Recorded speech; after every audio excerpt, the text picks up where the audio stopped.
Book जाए, लेकिन पूरा जितना भी है फोटो इलेक्ट्रिक इफेक्ट जितना आपको पढ़ना है सब हम पढ़ लेंगे। और इम्पॉर्टेंट चीज दिमाग में ये रखना है कि ये जो इफेक्ट है ना, ये एक्सपेरिमेंट्स के रिजल्ट है। ठीक है ना, उन्होंने कुछ एक्सपेरिमेंट्स किए, ऑब्जर्वेशन आया, ऑब्जर्वेशन को नोट किया, प्लॉट किया। ठीक है, तो एज अ फैक्ट हमें चीजों को पढ़ना है, और जहां पर एक्सप्लेनेशन होगा वहां पर आपको एक्सप्लेन कर दिया जाएगा कि ये क्यों हुआ ऑब्जर्वेशन। ठीक है, तो photo electric effect.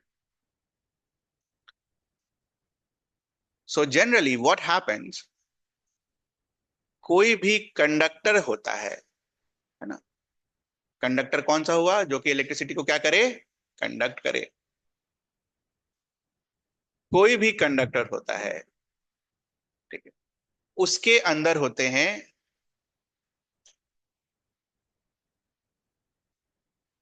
Free electrons. क्या होते हैं, फ्री इलेक्ट्रॉन्स। तो electrons are free to move from one place to the other. ठीक,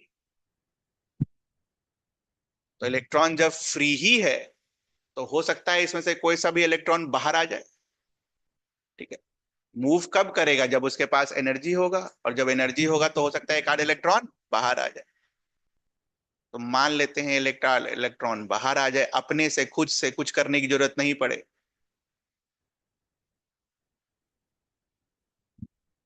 तो अगर एक इलेक्ट्रॉन बाहर आ गया तो इसमें कैसा चार्ज डेवलप हो जाएगा, पॉजिटिव चार्ज। तो मेटल में अगर पॉजिटिव चार्ज डेवलप हो जाएगा तो ये क्या करेगा, इस इलेक्ट्रॉन को वापस खींच लेगा। तो इसीलिए क्या होता है कि जनरली बिना कोई एनर्जी सप्लाई का ये कंडक्टर से कोई भी इलेक्ट्रॉन बाहर नहीं निकलता है। ठीक है, ये समझ में आया आपको। कंडक्टर में फ्री इलेक्ट्रॉन्स होते हैं, free electrons are free to move inside the conductor.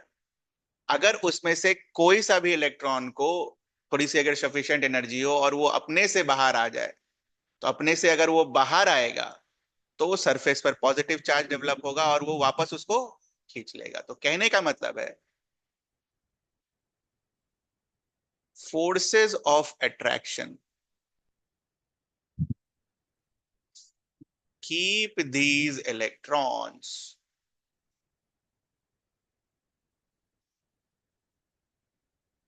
inside the conductor under normal circumstances।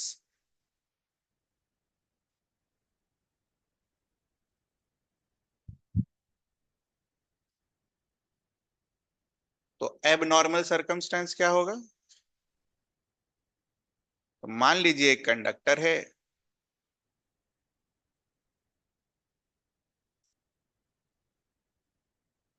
उसके अंदर फ्री इलेक्ट्रॉन्स हैं, और इस बार आपने कंडक्टर को क्या प्रोवाइड किया, बाहर से एनर्जी। तो हो सकता है इस केस में क्या हो, इलेक्ट्रॉन बाहर निकल जाए। देखो अभी भी मैं वर्ड यूज कर रहा हूं हो सकता है, ठीक है, क्योंकि ऐसा भी तो हो सकता है ना कि आपने सफिशिएंट एनर्जी दी ही ना हो। अगर सफिशिएंट एनर्जी नहीं दोगे तो इलेक्ट्रॉन बाहर नहीं आएगा। तो हो सकता है इस केस में एक इलेक्ट्रॉन क्या हो, बाहर आ जाए। तो हम यहां क्या लिखेंगे, sufficient energy is required for electron to come out। अभी सब लिखने का मौका मिल जाए बेटा, सुन लो, है ना। इंपॉर्टेंट यही है, सब चीज बुक में लिखा हुआ है, समझ में नहीं आता है कि क्या हुआ। तो इन तीन डायग्राम में आपको कुछ पूछना है। ये जो सफिशिएंट एनर्जी है ये हम तीन तरीके से प्रोवाइड कर सकते हैं। पहला, हीट कर दो। दूसरा, इलेक्ट्रिसिटी प्रोवाइड कर दो। इलेक्ट्रिसिटी प्रोवाइड को हम क्या बुलाएंगे, इलेक्ट्रिक फील्ड क्रिएट कर दो।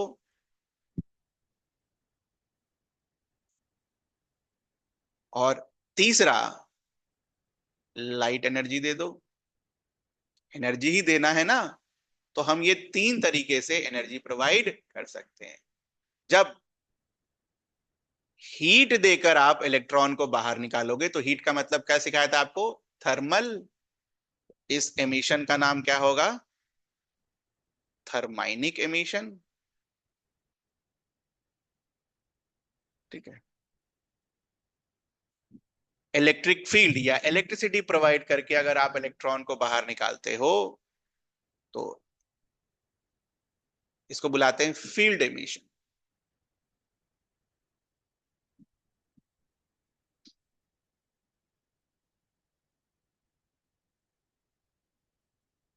और इसको बुलाते हैं हम light is photo, photo emission. ठीक है, छाप लीजिए। इसके आगे कहानी फिर आपको जो दिया है मैंने, वो प्रिंट आउट उसमें है।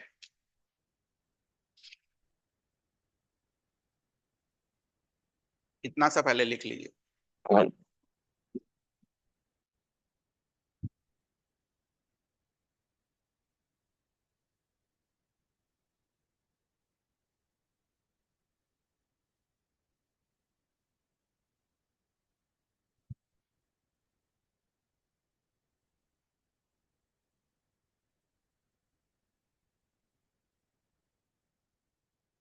क्वेश्चन बढ़िया से रखना है ना, ट्वेल्थ में भी काम है गया, बोर्ड में भी 8 नंबर।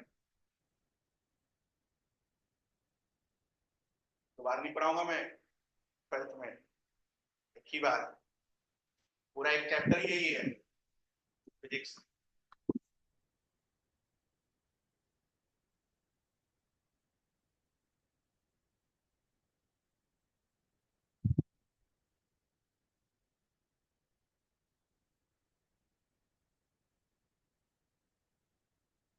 2 लाइन नहीं समझ में आए, प्लीज मुझे रोक के पूछ लीजिए। ऐसा होना नहीं चाहिए मेरे हिसाब से। इतना आसान बना देंगे आपके लिए, लगेगा ही नहीं कुछ हाई फाई चीज।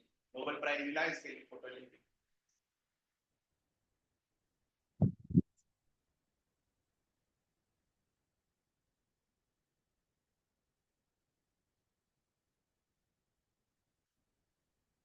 पास कर लीजिए, आपकी हो गई है बोल।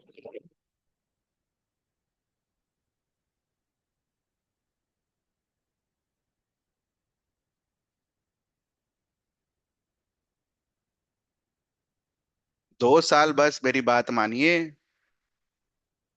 रैंक आएगा, रैंक। बस मेरी बात मानिए।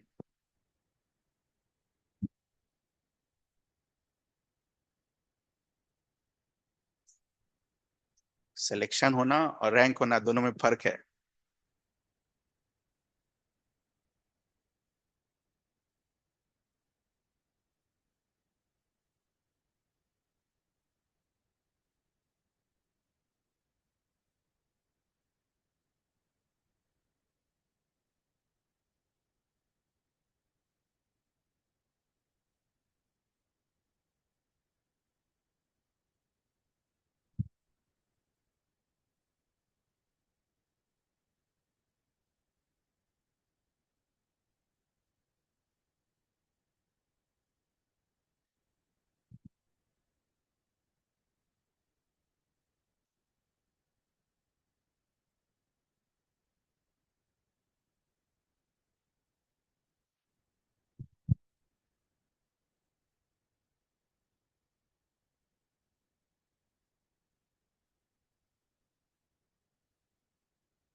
हो गया।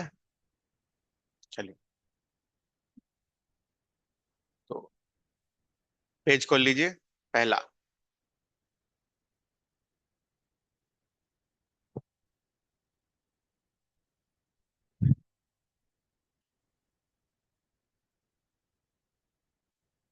टिक लगा लीजिए। नीट में ऐसा वैसा सवाल भी आता है, जेई वगैरह में नहीं आता है।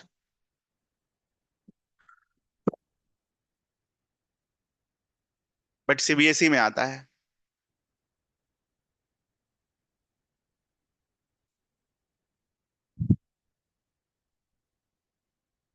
3 ऑब्जर्वेशंस यहाँ पर, 3 अलग अलग साइंटिस्ट के हमें देखने हैं और याद रखना है कि किसने क्या ऑब्जर्व किया था, for board exam and for NEET exam, ठीक है, जेई के लिए नहीं।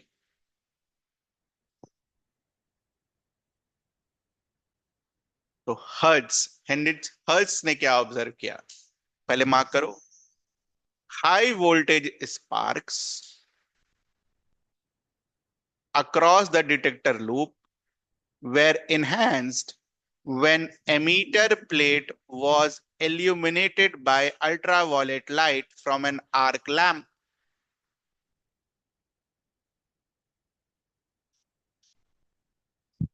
एमीटर प्लेट क्या होता है, कलेक्टर प्लेट क्या होता है, अभी बस 5 मिनट में आएगा। अभी बस खाली अंडरलाइन करो। तो इसका मेन थीम समझो पहले। क्या बोलता है, high voltage sparks across the detector loop where what, where spark तो पहले से हो रहा था, लेकिन जब आपने उसके प्लेट को लाइट मारा उसके प्लेट पर, तो वो स्पार्क क्या हुआ, बढ़ गया। ये समझ आता है आपको, ये लाइन का मतलब, वोल्टेज का जो स्पार्क था वो क्या हुआ, बढ़ गया। अब एक बात बताओ, वोल्टेज का स्पार्क कब बढ़ेगा, जब करंट घटेगा या बढ़ेगा, करंट जब बढ़ेगा तब स्पार्क बढ़ेगा। तो इसका मतलब जब आपने लाइट मारा होगा उस प्लेट के ऊपर, तो लाइट से क्या निकला होगा, इलेक्ट्रॉन निकला होगा, तभी करंट बढ़ सकता है, और तो कोई कारण है नहीं।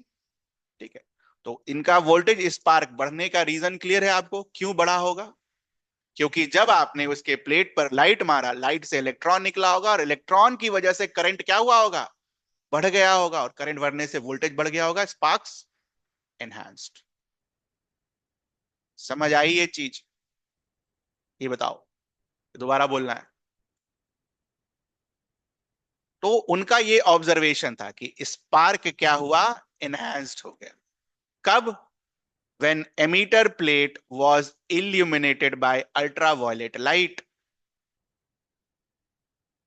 इसका रीजन क्या लिख सकते हैं हम अपने को समझने के लिए, कि जब यूवी लाइट गिरा होगा, it led to photo emission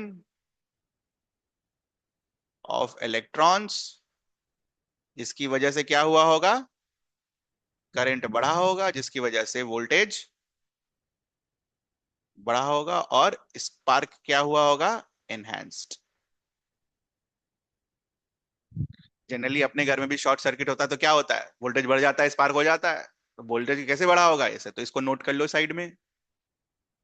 बस अपने समझने के लिए कि इन्होंने जो ऑब्जर्व किया होगा उसको हम कैसे एक्सप्लेन कर सकते हैं।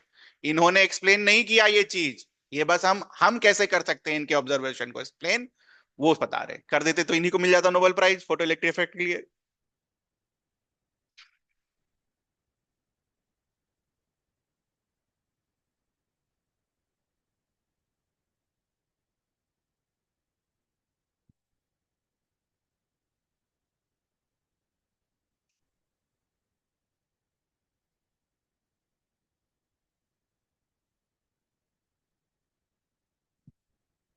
ठीक है, तो मैंने आपको यहाँ पर शॉर्ट में लिख दिया कि क्यों ऐसा हुआ होगा, और आपको लगे कि थोड़ा सा लैंग्वेज का ये है, तो ये वाला पैराग्राफ एक बार पढ़ जाइए, रीड करिए, जो मैंने बोला वही लिखा हुआ है।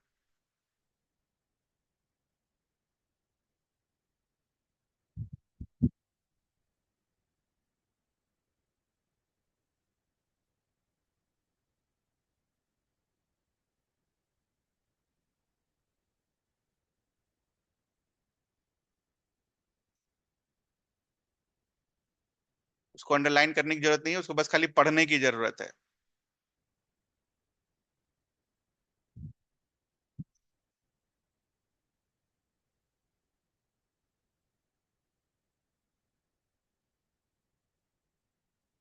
ऐसा कुछ भी नहीं होगा बेटा जो आपको नहीं समझ में आएगा, एकदम इसके लिए निश्चिंत रहिए, टेंशन नहीं लेने का।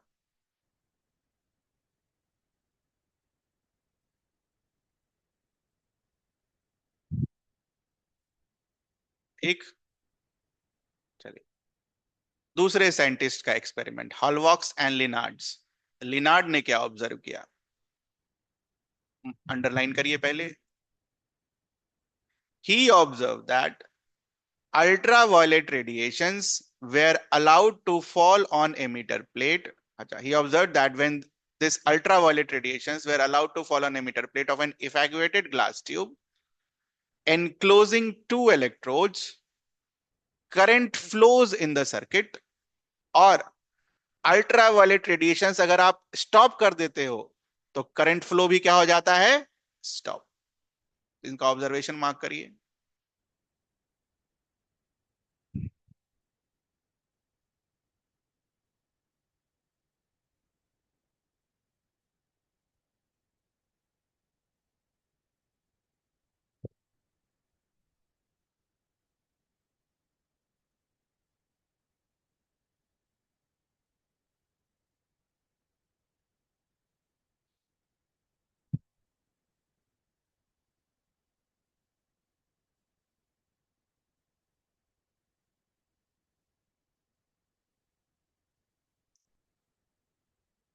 मार्क कर लिया। इवैक्यूएटेड ग्लास ट्यूब के बारे में मैंने आपको पहले ही पढ़ाया था, इवैक्यूएटेड ग्लास ट्यूब वाला एक्सपेरिमेंट में, जिसमें हमने कैथोड रे एनोड रे की डिस्कवरी पढ़ी थी। तो इवैक्यूएटेड ग्लास ट्यूब दिखता कैसा है बेटा, इसमें तो किसी को कोई संदेह नहीं होना चाहिए। प्लस इस वाले पोर्शन में गैस के लिए है ना, इसको सील कर देते हैं हम, ताकि हम गैस को क्या कर सकें, चेंज कर सकें। उसके अलावा क्या होता है बेटा इसमें,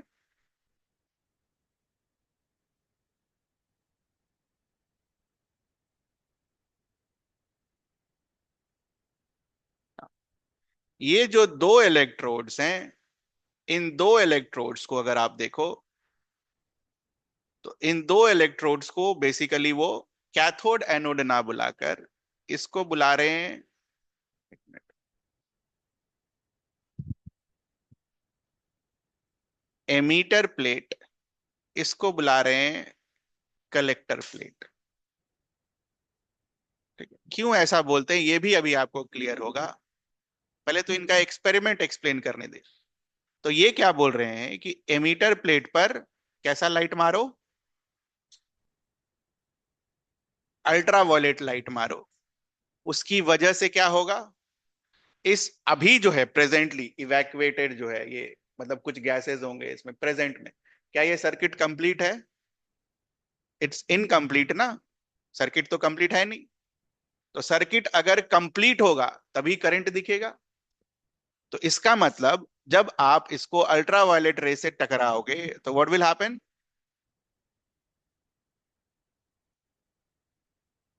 ये इलेक्ट्रॉन्स निकलेंगे, और जब इलेक्ट्रॉन्स निकलेंगे तो सर्किट क्या होगा, कंप्लीट होगा। और सर्किट जब कंप्लीट होगा तो आपको क्या दिखेगा, करंट, जिसको आप, ये करंट किसकी वजह से आया, लाइट की वजह से, तो इस करंट को क्या बुलाओगे, फोटो करंट। तो ये समझ में आता है हमें। लाइट अगर बंद कर दोगे क्या होगा, इलेक्ट्रॉन निकलेगा बाहर, नहीं निकलेगा। नहीं निकलेगा तो सर्किट कंप्लीट होगा, नहीं होगा। अगर नहीं होगा तो क्या करंट होगा, करंट होगा इस सर्किट में, नहीं होगा। तो क्या इनके ऑब्जर्वेशन को हम एक्सप्लेन कर सकते हैं, अल्ट्रावायलेट रे मारा तो इलेक्ट्रॉन का एमिशन हुआ होगा जिसकी वजह से करंट आया होगा। अल्ट्रावायलेट रे बंद कर दिया एमीटर पर तो इलेक्ट्रॉन नहीं निकला होगा और फोटो करंट नहीं आया होगा। ये रहा इनका ऑब्जर्वेशन। समझ आया ये चीज, जो चीज मैंने बोली वो यहां लिखी हुई है, प्लीज एक बार रीड करिए।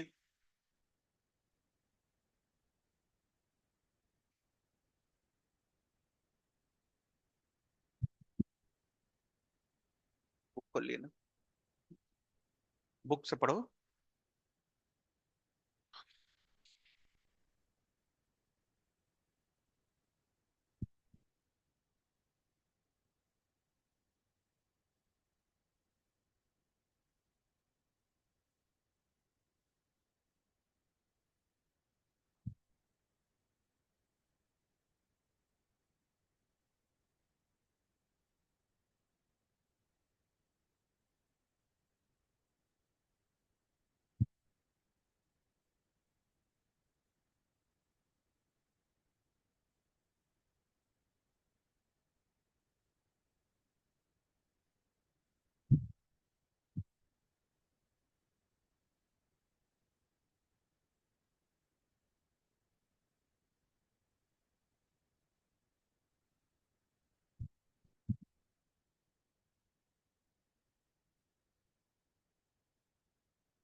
रीड करा आपने? अच्छा, एक चीज और देख लो, एमीटर प्लेट को एमीटर प्लेट क्यों? क्योंकि वहां से क्या एमिट होगा? इलेक्ट्रॉन। कलेक्टर प्लेट को कलेक्टर प्लेट क्यों? क्योंकि वो इलेक्ट्रॉन को क्या करेगा? कलेक्ट। और ध्यान से देखो, कलेक्टर प्लेट जब तक पॉजिटिव नहीं होगा तब तक वो इलेक्ट्रॉन को खींचेगा अपनी तरफ? नहीं खींचे। ध्यान रखना।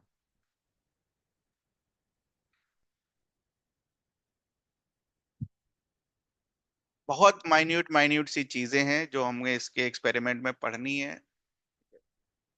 सब करेंगे धीरे धीरे, जो समय लग जाए। रीड हो गया?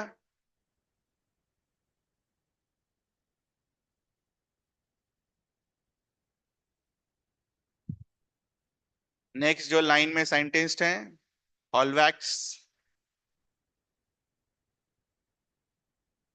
ठीक है। So what he did, he took negatively charged zinc plate. क्या लिया? माइनस चार्ज वाला zinc plate, and connected it to electroscope. What is an electroscope? Class 8 में पढ़ा होगा आपने। अरे वो मेटल वाला पत्ता वाला नहीं एक्सपेरिमेंट पढ़ा था? लाइक चार्जेस रिपेल में वो पत्ता खुल जाता है, अनलाइक चार्जेस में पत्ता अट्रैक्ट हो जाता है। कोई बात नहीं। Electroscope is a device to just see that whether the amount of given charge is positive और नेगेटिव। ये इलेक्ट्रोस्कोप का एक डिवाइस होता है क्लास 8 में। कोई बात। तो negatively charged zinc plate was attached to electroscope, and what he observed, zinc plate lost its charge when it was illuminated with ultraviolet light. ठीक है, मार्क करिए इसको।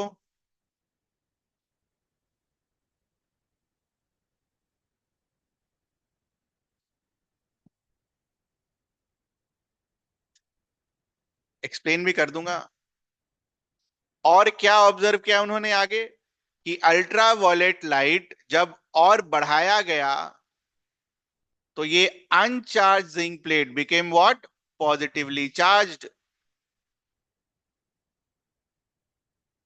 अभी समझ में आ जाएगा, ठीक, बस खाली अंडरलाइन करो। कुछ नहीं है, इतना आसान है। बोले यार क्या इतना बड़ा फालतू चीज लिखा हुआ है। उसके बाद zinc plate was found to be further enhanced. Positively charged on zinc plate was found to be further enhanced when it was illuminated by ultraviolet light.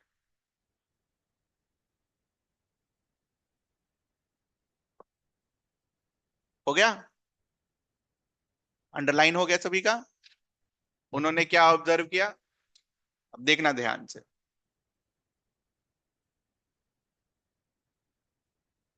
ये रहा अपना जिंक प्लेट, और कैसा जिंक प्लेट लिया इन्होंने? Negatively charge. कैसे किया उससे हमें कोई मतलब नहीं। क्या किया इन्होंने? नेगेटिवली चार्ज जिंक प्लेट लिया। अब इस प्लेट के ऊपर नेगेटिव चार्ज होगा या पॉजिटिव चार्ज होगा, इसके लिए इन्होंने इसको क्या चीज से कनेक्ट किया? इलेक्ट्रोस्कोप। तो इलेक्ट्रोस्कोप एक ऐसा डिवाइस होता है जो आपको ये बता के देता है कि उस पर कैसा चार्ज आएगा, नेगेटिव वाला आएगा या फिर पॉजिटिव वाला आएगा। ठीक है। लीफ जितना डाइवर्ज करेगा उतना ज्यादा चार्ज। ठीक है। तो उससे उन्होंने पता किया कि चार्ज बढ़ रहा है या घट रहा है, वो बात की बात। तो व्हाट ही डिड, इस पर मारा अल्ट्रावायलेट लाइट। तो हमने अभी जस्ट थोड़ी उतनी देर से क्या सीख रहे हैं, जब आप इसके ऊपर लाइट मारोगे तो इससे क्या निकलेगा बाहर? तो पहले मान लो 10 नेगेटिव चार्ज है, उसमें से 5 बाहर आ गया, क्या होगा? घट जाएगा नेगेटिव चार्ज। ये समझ में आता है आपको? अगर आप माइनस वाले पर लाइट मार रहे हो और इलेक्ट्रॉन को बाहर आना है ना, तो नेगेटिव चार्ज तो इलेक्ट्रॉन की वजह से आएगा। तो इलेक्ट्रॉन अगर बाहर आ रहा है तो इधर का चार्ज क्या होगा? घटेगा। एक और इलेक्ट्रॉन बाहर आया तो और घटेगा, और इलेक्ट्रॉन बाहर आया तो और घटेगा।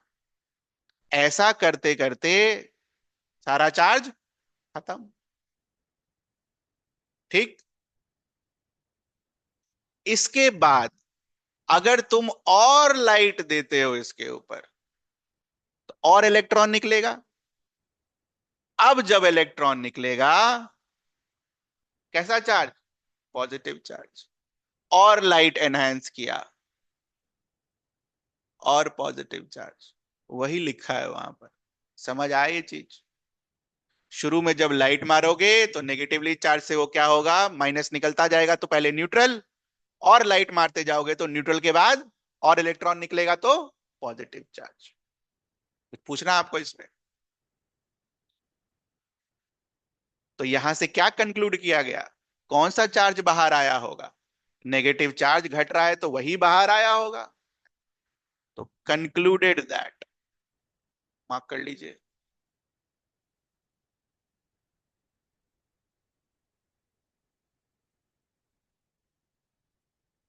चूंकि केमिस्ट्री में ये सारी चीजें नहीं कराई जाती है, इसलिए बच्चों को नहीं समझ में आता है कि फोटो इलेक्ट्रिक इफेक्ट आखिर हो क्या रहा है। ठीक है।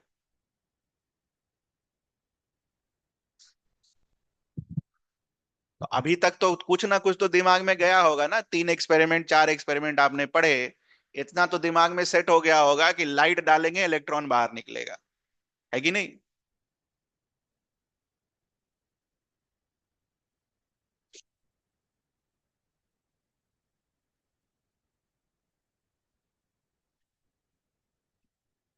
ना, ये जो दूसरे तीसरे वाले साइंटिस्ट थे, ये वाले हॉलवर्ड्स एंड लेनार्ड, इन्होंने एक चीज और डिस्कवरी की। क्या डिस्कवरी की?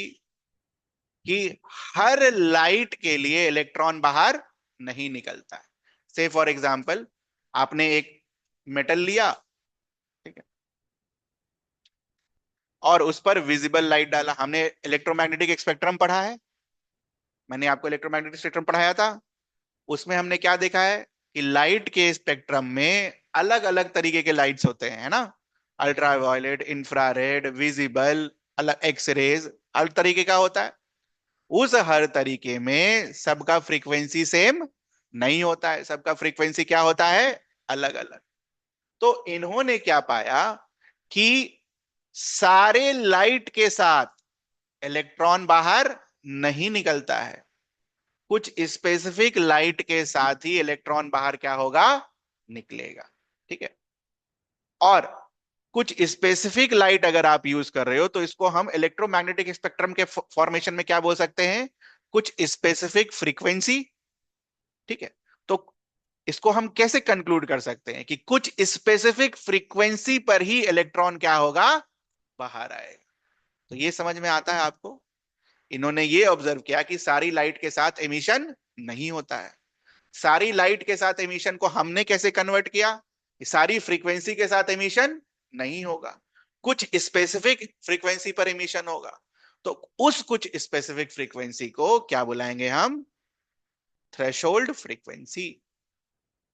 बिना उस पर्टिकुलर फ्रीक्वेंसी पर रीच किए हुए इलेक्ट्रॉन बाहर नहीं निकलेगा, चाहे कितना भी लाइट मान लो। ठीक है। तो इनका अगला जो ऑब्जर्वेशन है उसको मार्क कर लीजिए।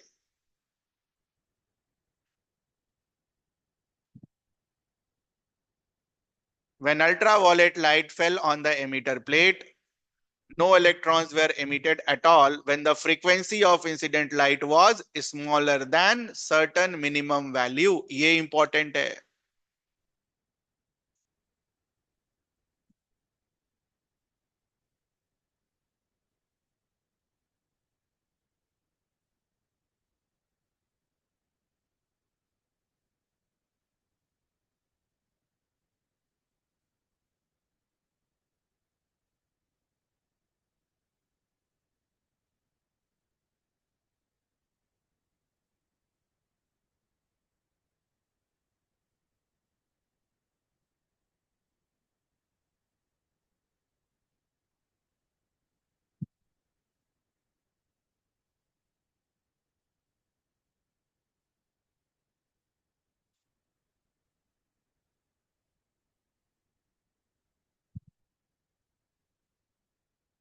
और ये सर्टेन मिनिमम वैल्यू को आप क्या बुलाओगे, थ्रेशोल्ड फ्रीक्वेंसी। तो अब ये रटना है डेफिनेशन थ्रेशोल्ड फ्रीक्वेंसी का। ठीक है। इधर भी है।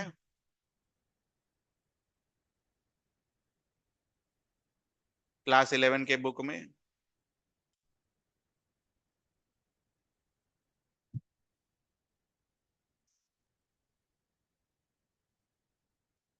ठीक है ना।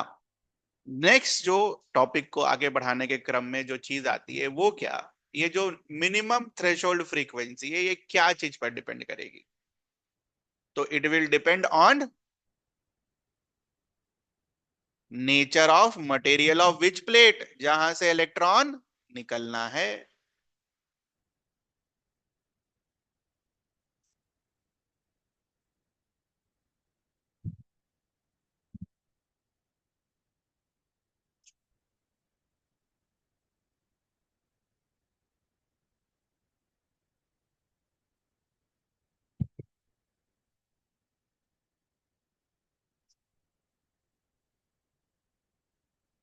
ठीक है, आगे की बात दो और डेफिनेशन। जो इलेक्ट्रॉन निकलेगा उसको क्या बुलाओगे?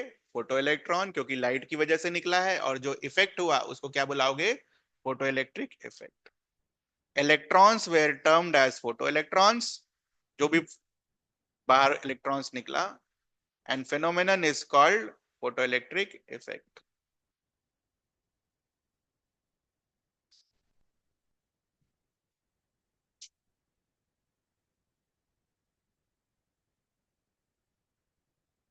ठीक है बेटा, तो एक बार जो जो चीजें मैंने आपको शुरू से कराई उसको एक बार रीड करो, थोड़ा टाइम लेके रीड करना। Real fight will start after this.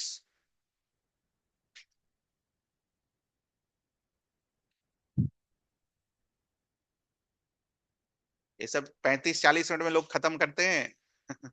40 minute या 45 मिनट, ज्यादा ज्यादा 1 घंटा।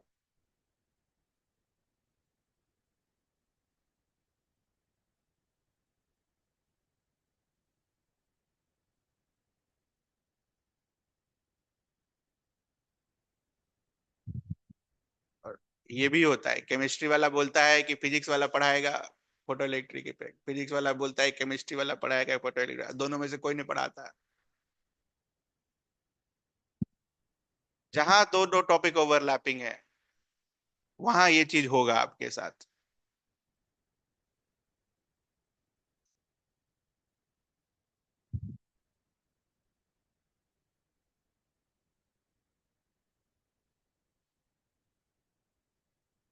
जो पोर्शन मैंने अंडरलाइन कराया है, किसने क्या ऑब्जर्व किया उसका एक्सप्लेनेशन, किसने क्या ऑब्जर्व किया उसका एक्सप्लेनेशन, वो पढ़िए। नई चीज है ये।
ये एनसीईआरटी है बेटा, है ना, क्लास 12 का।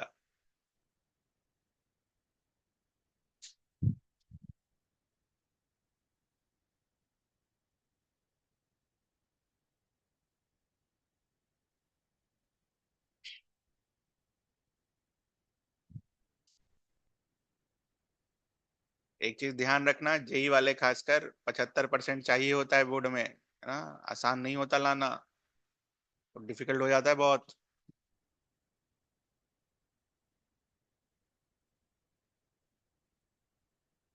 लिख ही नहीं पाते आंसर, 2 साल में सब भूल जाते हैं आंसर लिखने का तरीका।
हो गया। चलो, नेक्स्ट सेक्शन इज, ये जो इतना फोटो इलेक्ट्रिक इफेक्ट कर रहे हैं उसका एक्सपेरिमेंटल स्टडी कैसे करते हैं। एक्सपेरिमेंटल स्टडी मतलब ये जो रिजल्ट आएंगे आपके, ये सब है ना, कि at a frequency mu greater than mu naught rejected electron come out with certain kinetic energy, ये सब जो कहानी है, ये सब एक्सपेरिमेंट के रिजल्ट की वजह से आया है। और वो एक्सपेरिमेंट कौन सा है, जो अभी हम पढ़ेंगे। तो ये है एक्सपेरिमेंटल सेटअप। एक्सपेरिमेंटल सेटअप में सबसे पहले क्या लिया गया है, एक ग्लास ट्यूब, ठीक है, और इस ग्लास ट्यूब में यहां पर एक विंडो लगाया है, ट्रांसपेरेंट विंडो, ताकि उधर से क्या आ सके, लाइट आ सके, ठीक है। ये जो सोर्स है मोनोक्रोमैटिक है source. What is the meaning of monochromatic? Light ray having single frequency और single wavelength, monochromatic. Light ray having single frequency और सिंगल वेवलेंथ। ना, अब इसके फाइनल ऑब्जर्वेशंस में आप यहां पर फ्रीक्वेंसी के साथ इलेक्ट्रॉन कैसे चेंज होगा, इंटेंसिटी के साथ इलेक्ट्रॉन कैसे चेंज होगा, ये पढ़ने वाले हो, ठीक है। तो उसके लिए पहले ये जानना होगा कि फ्रीक्वेंसी क्या था। फ्रीक्वेंसी तो हमने ऑलरेडी पढ़ रखा है ना। फ्रीक्वेंसी का तो डेफिनेशन लिखवा दिया था ना मैंने आपको। अब नया जो टर्म आएगा वो आएगा इंटेंसिटी। पहले इंटेंसिटी लिखो कि इंटेंसिटी क्या बुलाएंगे हम, what is intensity.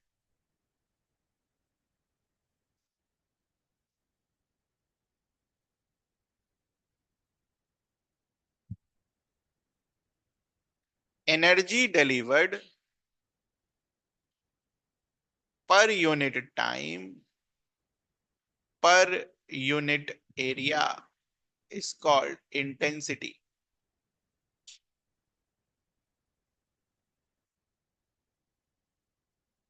Particle theory में, पार्टिकल नेचर में इंटेंसिटी को हम इस तरीके से डिफाइन करते हैं, है ना।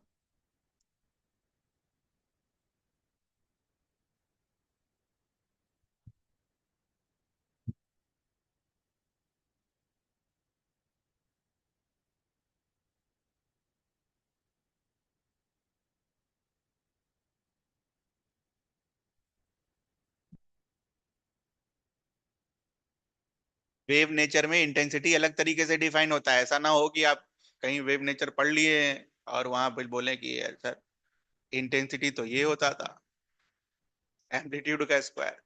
ये वेव नेचर से इंटेंसिटी आता है और ये पार्टिकल नेचर का इंटेंसिटी होता है। तो ये सीबीएसई में हर साल पूछता है 12वीं में,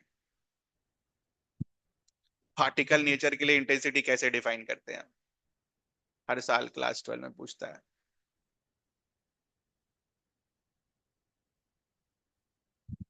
energy per unit time per unit area. ठीक है, चलो।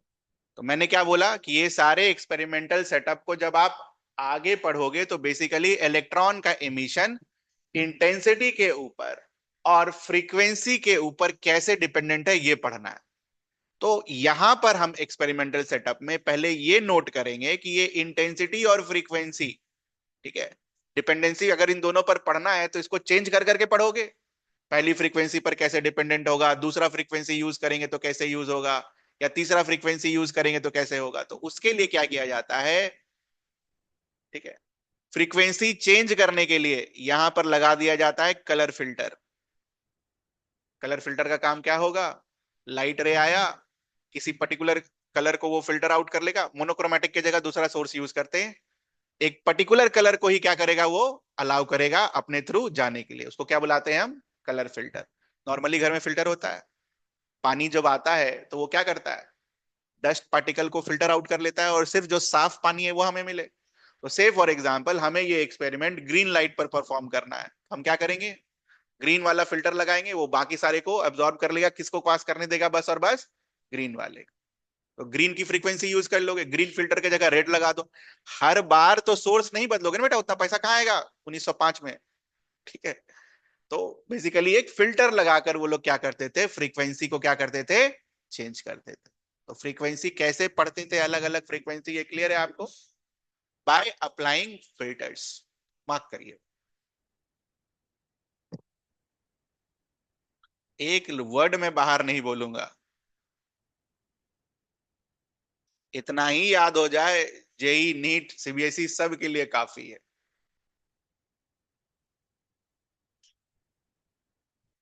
इट्स मोर देन एनफ, ध्यान रखना।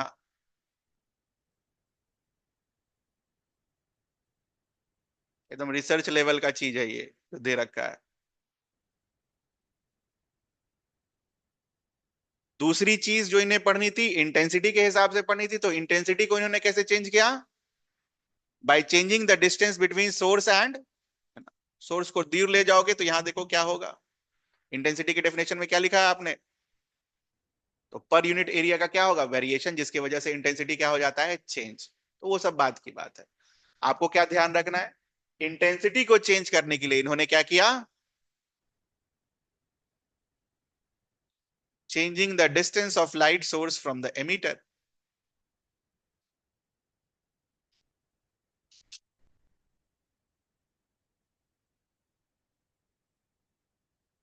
तो अलग अलग फ्रीक्वेंसी और अलग अलग इंटेंसिटी का जुगाड़ इसी सेटअप में हो गया, ज्यादा कुछ करने की जरूरत नहीं है। ठीक है, अब थोड़ा सा इस सेटअप के बारे में।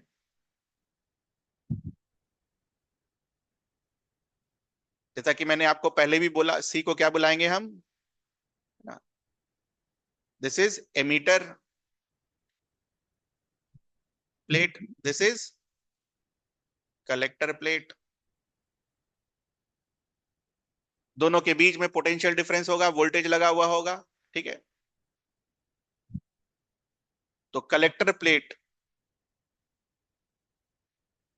का पोटेंशियल कैन बी चेंज्ड इस एक्सपेरिमेंटल सेटअप में। क्या मतलब हुआ इसका, पहले ये समझ लीजिए। ये वाला पोर्शन यूज करके ये क्या होता है, ये सब भूल जाइए। इस तरीके से पोर्शन को यूज करके ये लोग एक्सपेरिमेंटल सेटअप में क्या करते हैं कि ये जुगाड़ लगाते हैं कि ए को कभी पॉजिटिव कर लिया, ए को कभी जीरो कर लिया, ए को कभी नेगेटिव कर लिया। तो इसका पोटेंशियल ये लोग चेंज करते हैं, है ना, कुछ जुगाड़ लगा के। आपको बस उतना ही ध्यान रखना है कि ए का potential can be changed in this experimental setup. तो बस खाली ये लिख लो, यूजिंग एक्सपेरिमेंटल सेटअप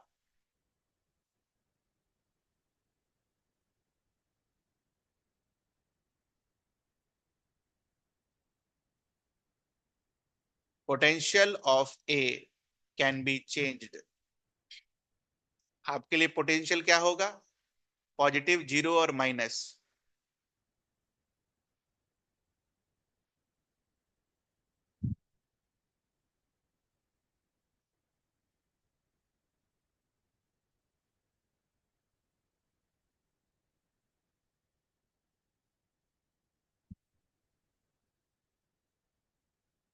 तो एक्सपेरिमेंटल सेटअप का इस तरीके से जुगाड़ है कि ए को पॉजिटिव रखा जा सकता है, या एक्सपेरिमेंटल वाला चाहे तो ए को जीरो भी बना सकता है, या एक्सपेरिमेंट करने वाला चाहे तो ए को क्या बना सकता है? माइनस भी बना सकता है। ठीक है।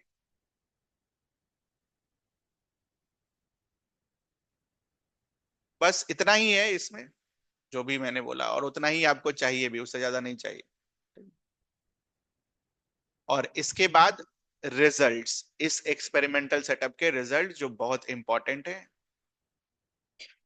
पहला, दूसरा, ठीक है, और ये तीसरा, तीन रिजल्ट्स। चौथा तो कंक्लूजन में आएगा। ठीक है?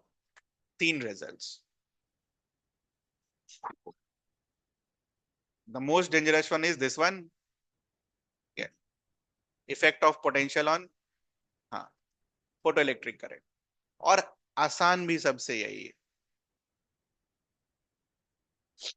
यहाँ फोटो देखिएगा बस, सब कुछ छोड़कर इसको ध्यान से देखिए।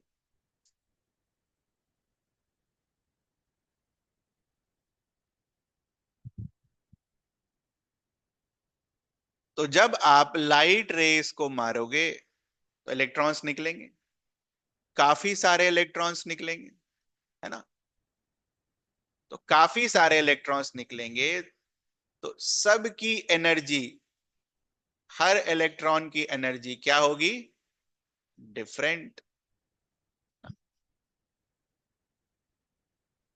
इसमें से किसी का एनर्जी ज्यादा होगा, किसी का एनर्जी कम होगा। तो हम बोल सकते हैं कि इनमें से कोई एक इलेक्ट्रॉन होगा जिसका काइनेटिक एनर्जी क्या होगा? मैक्सिमम। तो ये नोट करो, when the emitter plate is illuminated by light, when emitter plate is illuminated by light, emission of electrons happen.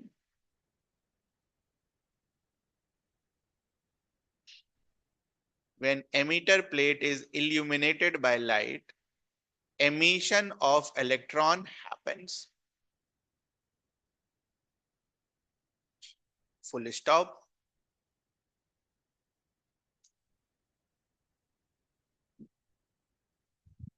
These electrons have different kinetic energy. ये भी नहीं समझ में आता है बच्चों को, डिफरेंट काइनेटिक एनर्जी अंडरलाइन करना। उनको लगता है कि सब इलेक्ट्रॉन का काइनेटिक एनर्जी सेम होता है। No, it's different. These electrons will have different kinetic energy. अरे लाइट मारे हो सकता है ना, कोई ज्यादा एनर्जी एब्जॉर्ब करे, कोई कम करे, तो जो जितना एब्जॉर्ब किया उसके हिसाब से काइनेटिक एनर्जी आएगा। These electrons have different kinetic energy. Therefore, one of them will have maximum kinetic energy. Therefore, one of them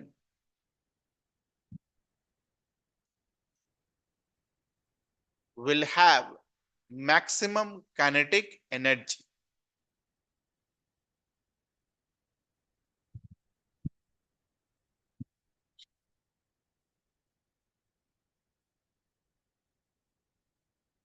In other words, we can say that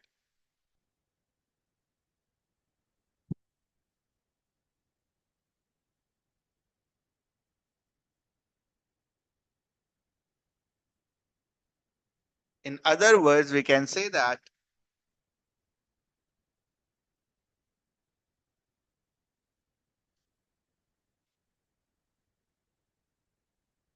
electron will be slowest and some electron will be fastest.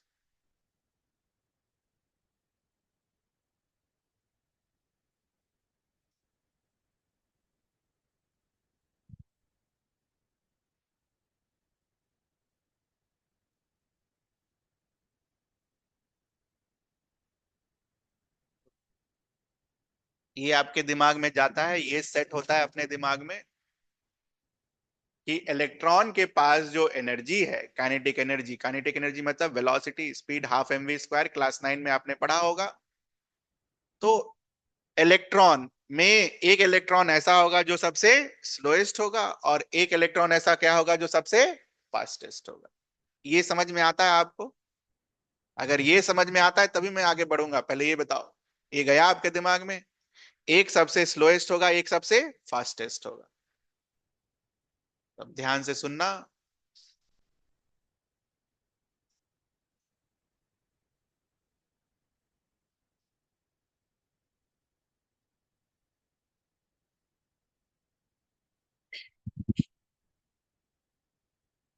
और इनके बीच में कुछ electrons होंगे, है ना? Slowest और fastest के बीच में बाकी सारे इलेक्ट्रॉन्स होंगे।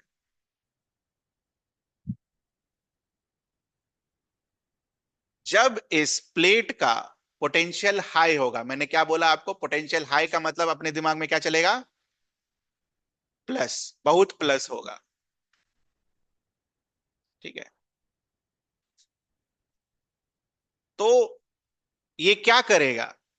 जो सबसे छोटा इलेक्ट्रॉन भी होगा, जो सबसे स्लोएस्ट भी होगा, उसको भी खींच लेगा। अगर बहुत ज्यादा वोल्टेज हाई है, बहुत ज्यादा पोटेंशियल है, बहुत ज्यादा पॉजिटिव चार्ज है, तो स्लोएस्ट वाले को भी खींच लेगा अपनी तरफ, जो सबसे स्लोएस्ट होगा। ये समझ आता है आपको?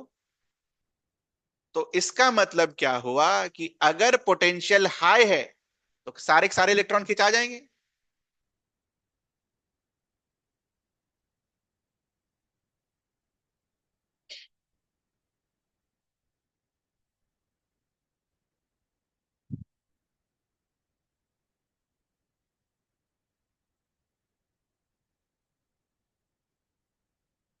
तो जितने भी इलेक्ट्रॉन निकल रहे होंगे सारे के सारे आपके प्लेट पर क्या होते जाएंगे? खिंचाते चले जाएंगे। तो इसका मतलब क्या हुआ? What is the meaning of this? अगर हम इधर पोटेंशियल बनाएं और अब इलेक्ट्रॉन का मतलब अगर हम करंट लिखें, इलेक्ट्रॉन का मतलब क्या? इलेक्ट्रॉन फ्लो हो रहा है तो इसका मतलब करंट फ्लो हो रहा है। तो जब सारा इलेक्ट्रॉन खिंचा ही गया तो करंट का वैल्यू क्या होगा? कांस्टेंट हो जाएगा, बढ़ेगा तो नहीं। अगर आप बोल रहे हो कि पहले 5 इलेक्ट्रॉन खिंचा रहा था, अब 10 इलेक्ट्रॉन खिंचा रहा है और उसके बाद वो 10 इलेक्ट्रॉन पर कांस्टेंट हो गया, तो 1 घंटे बाद भी 10 ही खिंचा रहा होगा। तो 1 घंटे बाद भी अगर 10 खिंचा रहा होगा तो करंट क्या रहेगा? उसी 10 के हिसाब से ही आएगा। तो करंट क्या हो जाएगा? कांस्टेंट। तो कांस्टेंट को यहां पर कांस्टेंट ना बोलकर बोलते हैं करंट हैज सैचुरेटेड। तो पोटेंशियल बढ़ाओगे तो करंट क्या हो जाएगा? सैचुरेटेड। सैचुरेटेड का मतलब दिस। दोबारा से सुनो। मान लो पोटेंशियल 0 था, ठीक है? तो एक आध इलेक्ट्रॉन जो फास्ट वाला होगा वो पहुंच जा रहा होगा। हो सकता है ना, ये भी पॉसिबिलिटी, जो बहुत तेजी से दौड़ रहा है, पोटेंशियल अगर 0 है तो भी हो सकता है वो वहां पर पहुंच जाए। जब आपने पोटेंशियल बढ़ाया तो क्या होगा? एक इलेक्ट्रॉन की जगह 2 3 पहुंचने लगे होंगे। तो 2 3 जब पहुंचे होंगे तो करंट क्या हुआ होगा? बढ़ा होगा। और पोटेंशियल बढ़ाया तो हो सकता है 5 इलेक्ट्रॉन पहुंचे होंगे। और पोटेंशियल बढ़ाया तो हो सकता है 8 पहुंचे होंगे। और बढ़ाया तो 10। अब मैक्सिमम 10 ही निकल सकता है वहां से। तो इसके आगे अगर आप पोटेंशियल बढ़ाओगे तो क्या होगा? वो हमेशा 10 ही रहेगा। 10 ही इलेक्ट्रॉन पहुंचेगा वहां तक। और अगर 10 ही इलेक्ट्रॉन पहुंचेगा तो आप क्या बोल सकते हो? करंट क्या हो गया है? सैचुरेट। तो सैचुरेशन को हम क्या बोल रहे हैं? कांस्टेंट। तो थोड़ी देर बाद आपको करंट ऐसा दिखेगा। ठीक है?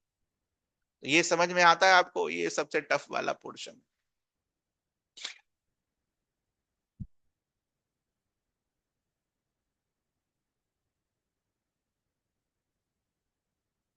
ठीक है, तो ये डायग्राम बना लीजिए।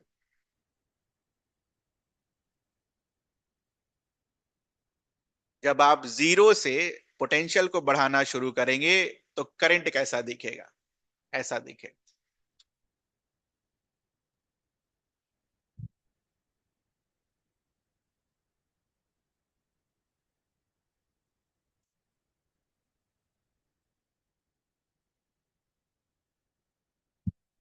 और तो मैंने बोला ना बेटा, एकदम हूबहू वही चीज लाइन बुक में भी लिखी हुई है, अभी मैं अंडरलाइन भी करवा दूंगा, तो परेशान होने की जरूरत नहीं है।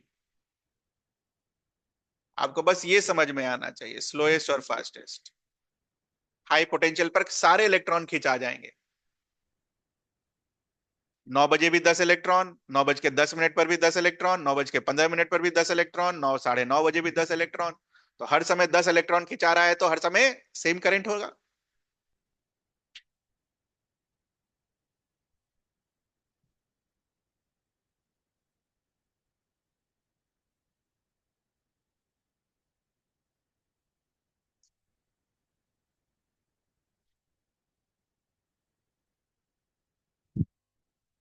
ठीक।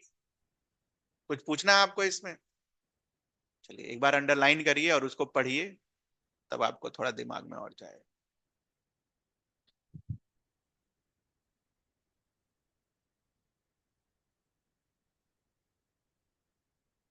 चलिए, जो जो मैंने मार्क किया है वो मार्क करते चलिए। We first keep the plate A at some positive potential. Positive potential के मतलब लिख लेना आप, ढेर सारा positive charge with respect to plate सी।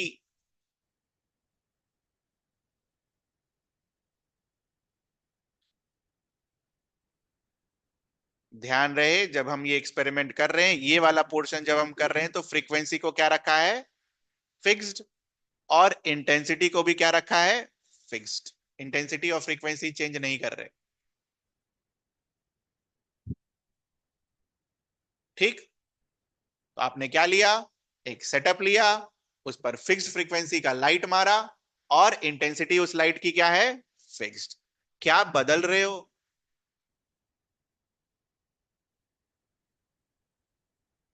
पहले जीरो पोटेंशियल पर रखा, फिर 1 वोल्ट, फिर 2 वोल्ट, फिर 3 वोल्ट, फिर 4 वोल्ट, ऐसे।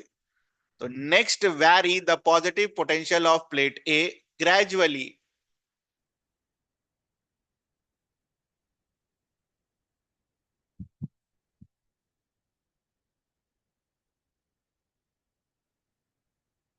तो जब धीरे धीरे बढ़ाओगे, इसको हमने कैसे लर्न किया, थोड़ा सा पोटेंशियल बढ़ाओगे तो 2 इलेक्ट्रॉन की जगह 3 खिंचाएगा। तो पहले 2 की वजह से करंट था, अब 3 की वजह से करंट है। और बढ़ाओगे तो 4 खिंचाएगा, तो 4 की वजह से करंट होगा। ठीक है। ऐसा करते करते हमने क्या माना है अपने अपने एग्जाम्पल में, आ गया, हर समय कितने इलेक्ट्रॉन्स एमिट हो रहे हैं, 10। और आपने पोटेंशियल बढ़ाया, 8 इलेक्ट्रॉन हुआ, तो और करंट। और आपने पोटेंशियल बढ़ाया तो 10। अब उसके आगे जब बढ़ाओगे, तो किसी भी समय पर वो 10 ही इलेक्ट्रॉन खींचेगा। तो इसका मतलब current has become what, saturated. तो वही चीज यहां लिखी हुई है। It is found that the photoelectric current increases with increase in positive potential। ऐसा क्यों हुआ होगा, क्योंकि ज्यादा इलेक्ट्रॉन खींच रहा होगा। At some stage, for a certain positive potential of plate A, all the emitted electrons were collected by plate A। इसीलिए करंट क्या हो जाएगा, मैक्सिमम या फिर फिक्स्ड। और इसके बाद तुम पोटेंशियल अगर बढ़ा दो तो कोई फर्क नहीं पड़ेगा। 15 वोल्ट की जगह 20 वोल्ट बढ़ा दो, 20 वोल्ट करने से भी कितना इलेक्ट्रॉन खींचेगा वो, 10 ही खींचेगा। 25 वोल्ट पर भी 10 ही खींचेगा। तो वो लिखा हुआ है, further the photo current does not increase. इसके बाद भी अगर आप एक्सेलरेटिंग पोटेंशियल बढ़ा दो, फोटो करंट पर कोई असर नहीं होगा, क्योंकि कांस्टेंट हो गया है। इसलिए उस करंट को हम क्या बुलाते हैं, सैचुरेशन करंट। तो सैचुरेशन करंट का डेफिनेशन ध्यान रखना।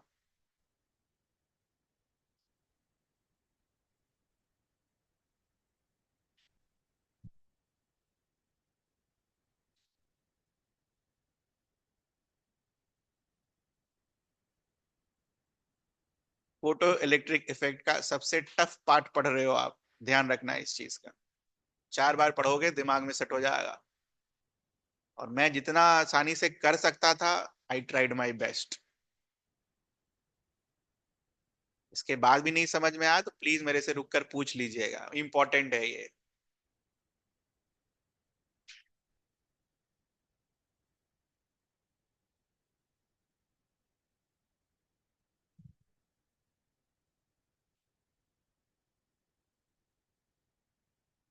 ठीक है बच्चा।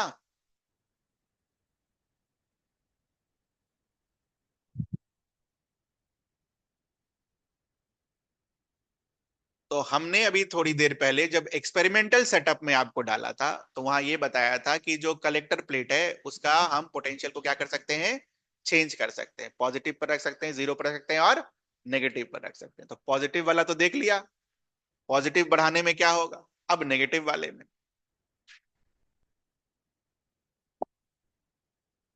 तो जब आप कलेक्टर प्लेट को माइनस पर रखोगे, व्हाट विल हैपन।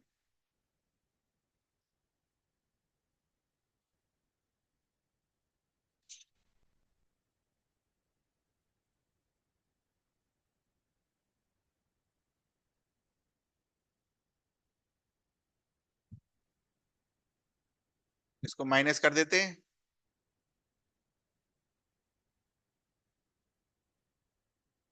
इलेक्ट्रॉन पर कैसा चार्ज होता है बेटा, माइनस। तो इलेक्ट्रॉन क्या होगा, रिपेल होगा। तो इसका मतलब कलेक्टर प्लेट पर जब तुम माइनस चार्ज लगाओगे, तो इलेक्ट्रॉन का क्या होगा, रिपल्शन। ठीक है, अब यहां पर ध्यान से सुनना है वापस से। वो क्या, कि हो सकता है ना, एकाध इलेक्ट्रॉन जिसकी एनर्जी बहुत ज्यादा है, ठीक है, रिपल्शन होने के बावजूद भी कलेक्टर प्लेट पर पहुंच जाए। नहीं, इसको कैसे सोच सकते हो, ऐसे सोचना, बहुत तेज हवा चल रही है और आप दौड़ रहे हो, ठीक है, तो ऐसा भी पॉसिबिलिटी है कि इतना तेज चले कि आप आगे बढ़ ही ना पाओ।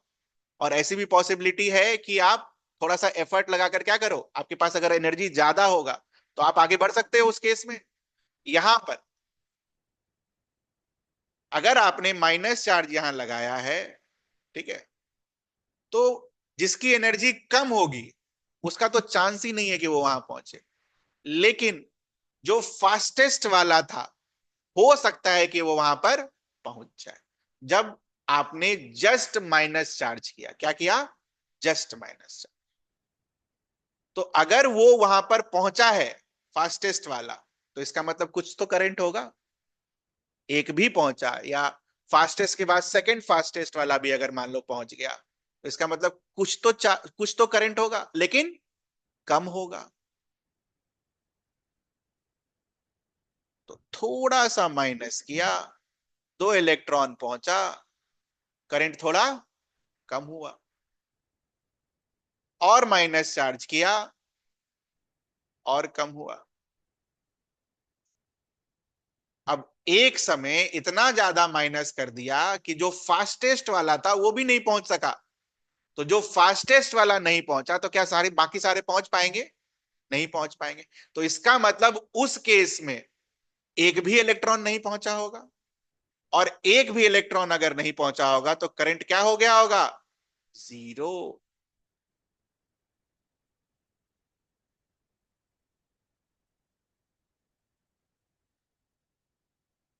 तो बेसिकली आपने क्या किया, फास्टेस्ट इलेक्ट्रॉन को, वेरी इंपॉर्टेंट, ये भी नहीं समझ में आता, what you have done, fastest electron को लिख लो हिंदी में,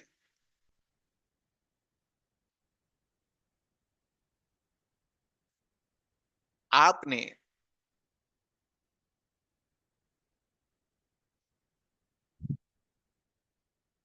पहुंचने नहीं दिया।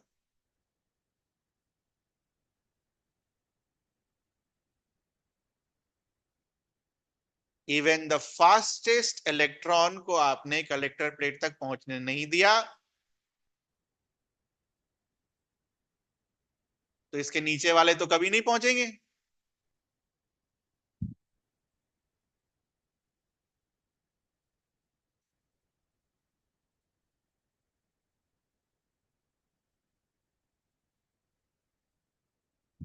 फोटो करंट क्या होगा? जीरो।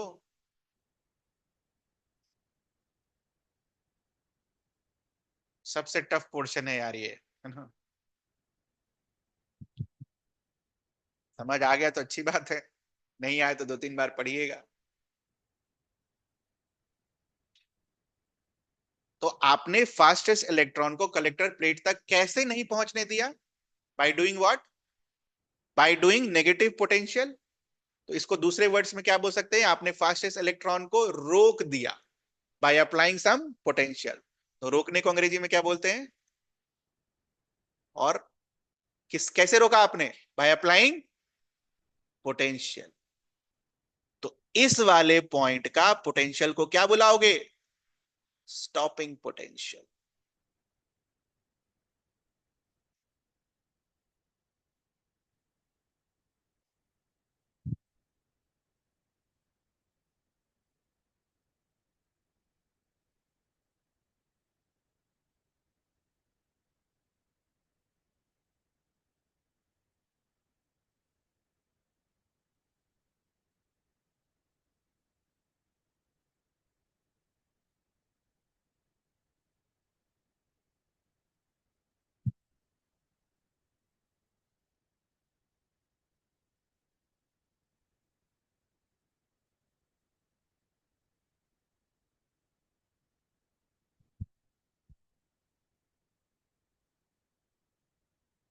ठीक है,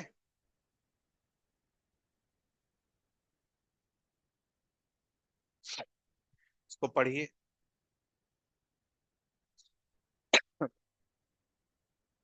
दोनों को साथ में पढ़िएगा, है ना?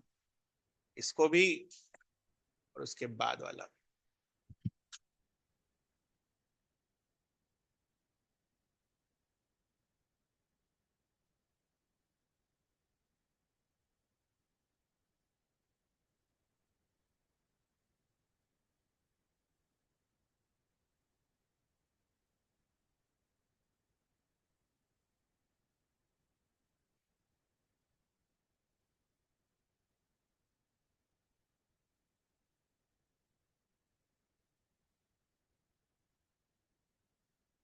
क्लास 11 के केमिस्ट्री में ये सब बस खाली लिख के निकल गया है, उससे कुछ समझ में नहीं आएगा कि क्या है लिखा हुआ।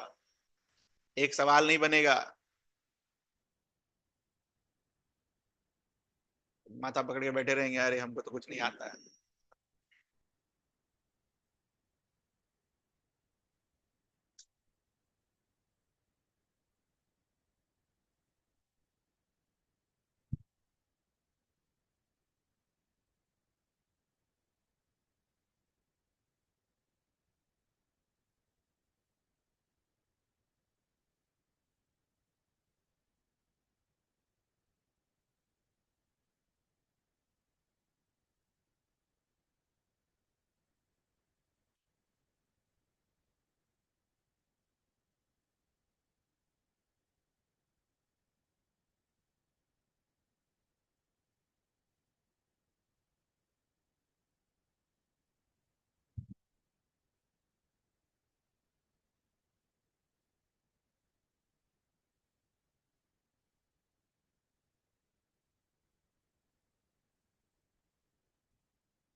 कोई भी अपना थ्योरी इन्वेंट नहीं करिएगा, ध्यान रखिएगा इस चीज का।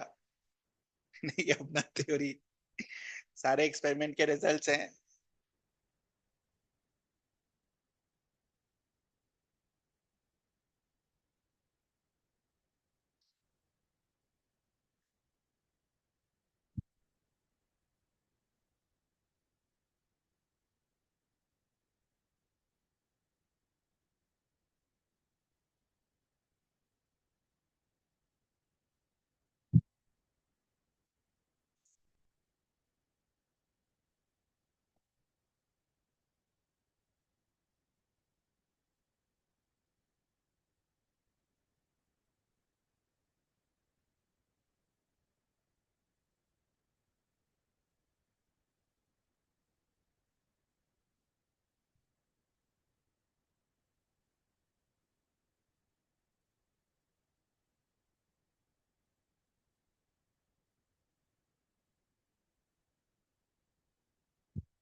हो गया, ये लाइन मार्क करिए। All the photo electrons emitted from the metal do not have same energy. ये भी 2 साल लगता है बच्चों को समझने में। उनके लिए सारे फोटो इलेक्ट्रॉन का एनर्जी सेम रहता है, हमारे लिए क्या होगा, अलग अलग। All the photo electrons emitted from the metal do not have same energy. तो हमने देखा था एक स्लोएस्ट है और एक फास्टेस्ट। तो फास्टेस्ट वाले के एनर्जी को हम क्या बुलाते हैं, ठीक है। एक चीज ध्यान रखना, केमिस्ट्री में जब पढ़ाया जाता है तो डायरेक्ट फॉर्मूला बता दिया जाता है कि ठीक है, H mu is equals to जितना एनर्जी डाला work function plus kinetic energy, बस इतना ही पढ़ा दिया जाता है। बट ये काइनेटिक एनर्जी कौन सा काइनेटिक एनर्जी होता है, मैक्सिमम वाला। लोगों को लगता है कि सब इलेक्ट्रॉन का एनर्जी, नहीं, मैं तो नहीं करूंगा वैसा। तो do not have the same energy, इसीलिए हमने क्या सीखा, कोई स्लोएस्ट वाला होगा कोई फास्टेस्ट वाला होगा, फास्टेस्ट वाले को क्या बुलाएंगे,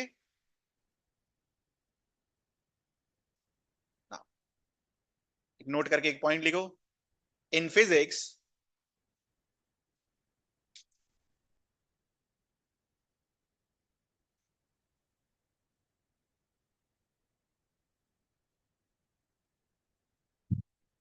अच्छा एक बात बताओ, क्लास 9 में पोटेंशियल एनर्जी कैसे लिखते थे, mgh, kinetic energy half M V square. उसी तरह एक नया चीज लिखवा रहे हैं आपको, in physics energy of a charge particle, chemistry में भी यूज होगा,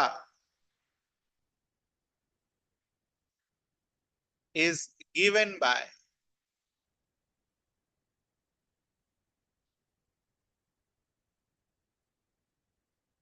चार्ज इनटू पोटेंशियल।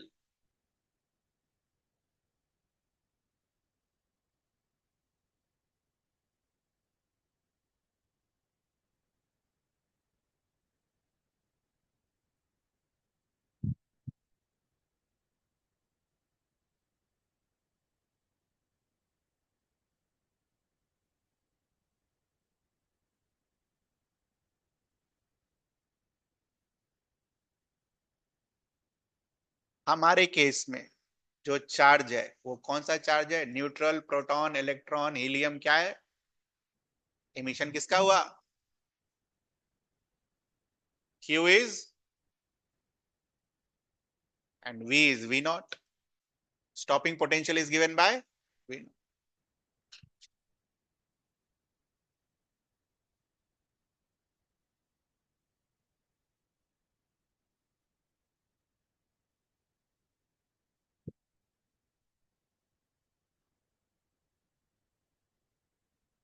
तो एनर्जी कैसे भी लिखो, एनर्जी क्या आएगा, सेम।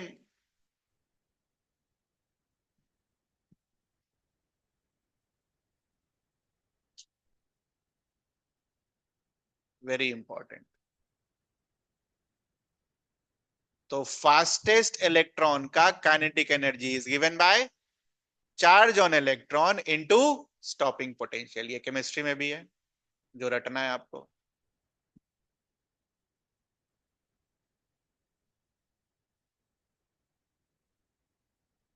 ठीक है। अब बुक में लिखा हुआ है -E × V0, देख लो इधर, ये अच्छा प्लस ही लिखा हुआ है, बढ़िया है। देखो कैसे आया होगा प्लस, यहां -V0 लिखा हुआ है। ठीक। इलेक्ट्रॉन का चार्ज कैसा होता है बेटा? -E, -E को -V0 से मल्टीप्लाई करेंगे तो क्या देगा? +EV0। वो भी लिख लेना, यहीं लिख लेना, यहीं कहीं लिख लेना, नीचे में छोटा सा। बाद में सब कंफ्यूजन होता है, अरे यार माइनस से कहीं ने मल्टीप्लाई किया तो माइनस साइन में था।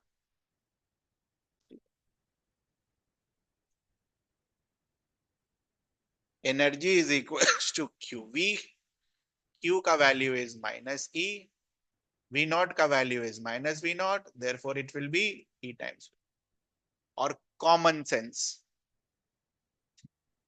कि चार्ज वाला एनर्जी भी पॉजिटिव आना चाहिए, क्यों? क्योंकि वो मैथ्स है। काइनेटिक एनर्जी का फॉर्मूला बोलो बेटा। 12m। मास कभी नेगेटिव सुना? किसी का स्क्वायर कभी नेगेटिव सुना? तो इसका मतलब ये पॉजिटिव, तो राइट साइड वाला भी क्या आना चाहिए था? पॉजिटिव। ये बड़ा इंपॉर्टेंट चीज है।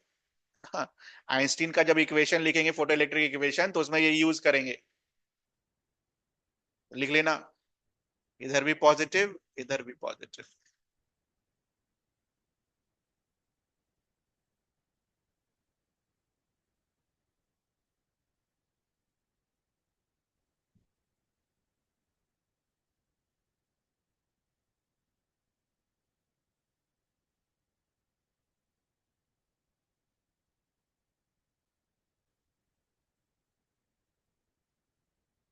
देखो आइंस्टीन वाइंस्टीन कुछ पढ़ा के गया है तो वैसा ही होगा।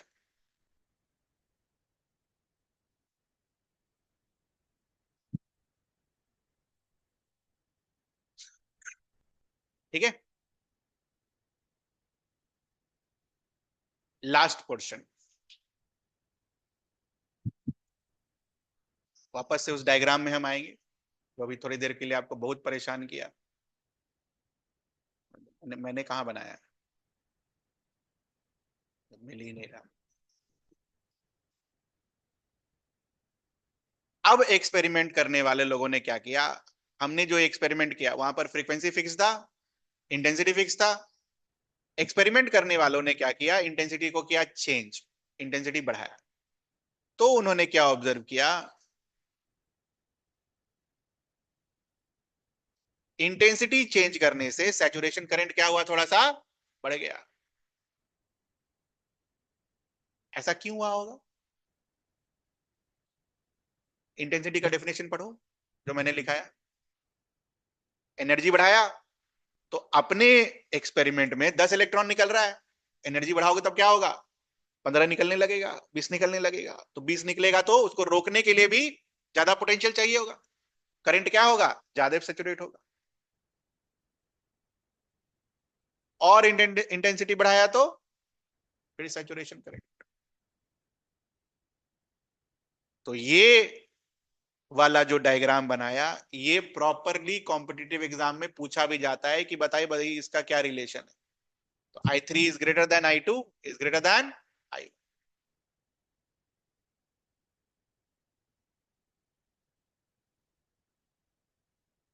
फ्रीक्वेंसी फिक्स है बेटा,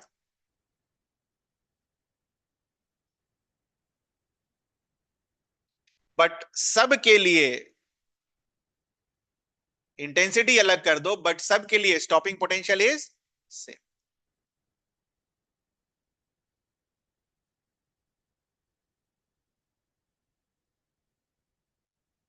इससे क्या कंक्लूड कर सकते हो? इससे हम क्या कंक्लूड कर सकते हैं? Maximum kinetic energy was the function of what? This stopping potential, है ना? तो स्टॉपिंग पोटेंशियल अगर हर इंटेंसिटी के लिए सेम है, तो इसका मतलब हम क्या कंक्लूड कर सकते हैं? Stopping potential does not depend on intensity. है ना, क्योंकि अगर हर के लिए अलग अलग होता तो स्टॉपिंग पोटेंशियल हर के लिए क्या आता, अलग अलग। Very important thing, stopping potential is independent of intensity, लिखो।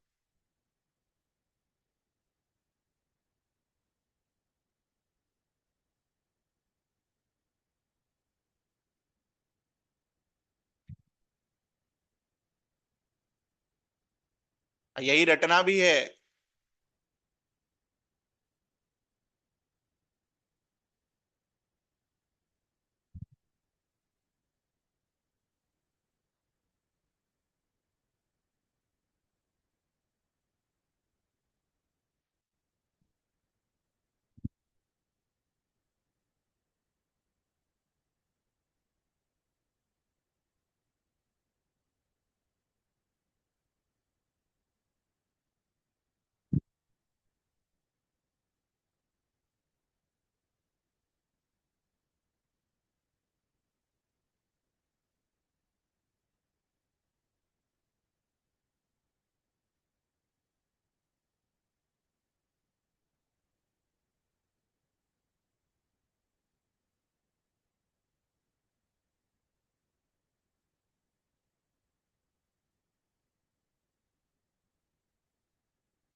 बुक खोलिए, जो पेपर दिया वो खोलिए, उस पर मार्क कर लीजिए।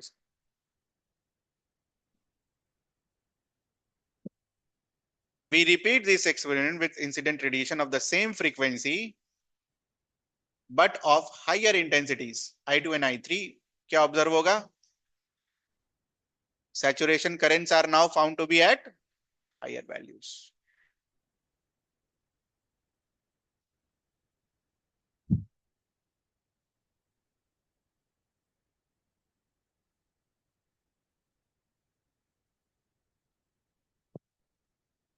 हायर वैल्यूज क्यों हुआ होगा?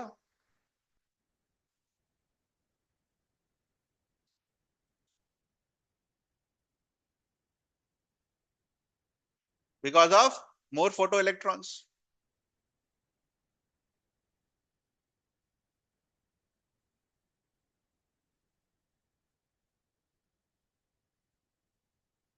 दूसरा क्या ऑब्जर्वेशन है इसका? Stopping potential remains the same.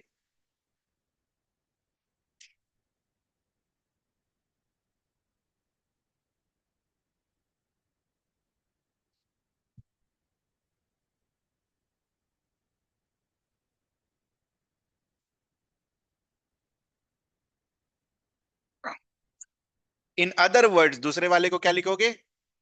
Stopping potential is independent of its intensity. Intensity change करने से वो चेंज नहीं हुआ।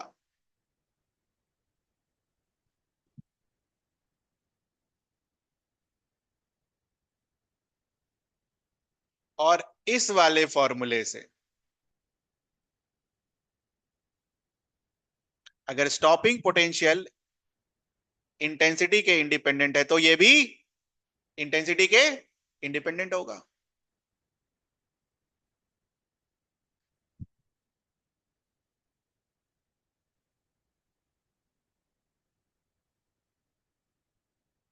ठीक है।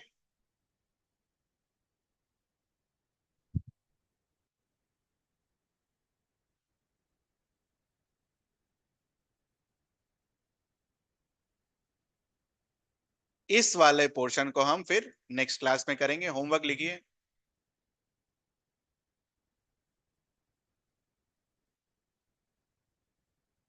जितने जितनी भी चीज मैंने आपको मार्क कराई है, याद कराई है, उसको रटना है, मेमोराइज करना है।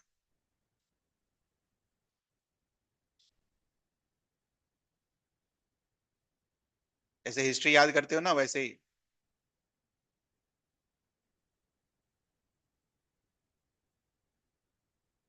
यही है आपका होमवर्क।